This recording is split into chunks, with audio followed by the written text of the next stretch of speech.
कुठलेही खासदार आमच्या संपर्कात नाहीत। कुठल्याही खासदाराला आता निवडणूक नको अशी स्थिती। शरद पवारांचं वक्तव्य।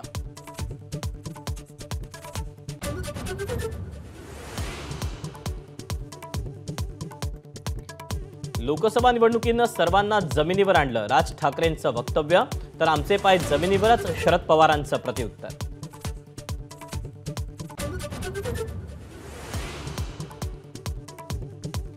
दोनशे शब्दांचा निबंध लिहिण्याची शिक्षा पैशाच्या देवाणघेवाणीशिवाय होऊच शकत नाही। पुण्यातल्या पोर्शे प्रकरणावरून राज ठाकरेंचं अमेरिकेतून टीकास्त्र। पिंपरी चिंचवडमध्ये अजित पवारांना धक्का बसण्याची शक्यता। अजित गव्हाणेसह 16 माजी नगरसेवक शरद पवारांच्या पक्षात प्रवेश करण्याच्या तयारी।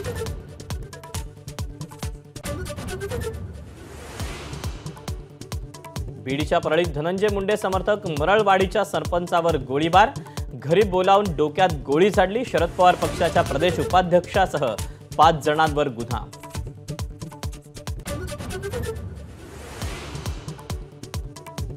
मुंबईतल्या साखळी बॉम्बस्फोट प्रकरणी गँगस्टर अबू सालेमची 12 वर्षांची शिक्षा माफ। 2017 मध्ये निकाल सुनावण्यापूर्वी भोगलेला तुरुंगवास शिक्षेतून वगळणार।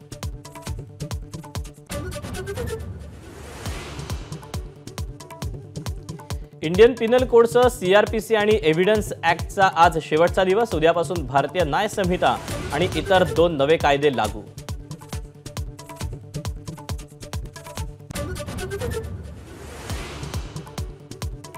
राज्य राखीव पोलीस दलाच्या भरतीत उमेदवाराकडे उत्तेजक द्रव्य। शिवराज कवळे उमेदवाराविरोधात गुन्हा दाखल।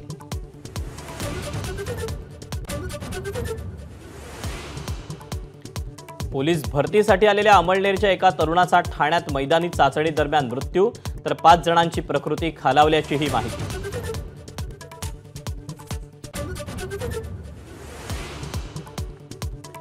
विश्वचषक सामना संपल्यावर नाशिकमध्ये 2 गटात राडा। नाशिक रोड परिसरात झालेल्या गोळीबारात 5 जण जखमी। एकाच्या पायाला गोळी लागल्याची माहिती।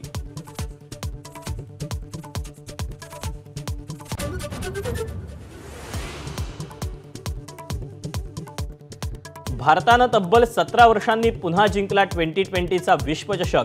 थरारक फायनलमध्ये रोहित सेनेची दक्षिण आफ्रिकेवर 7 धावांनी मात।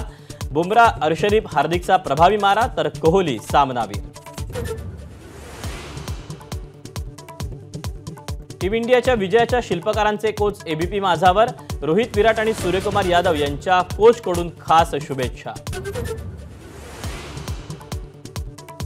संत ज्ञानेश्वर आणि संत तुकाराम महाराजांच्या पालखीचं आज पुण्यात मुक्काम। संगमवाडीमध्ये दोन्ही पालखींची भेट। तर पुण्यात वाहतुकीत बदल।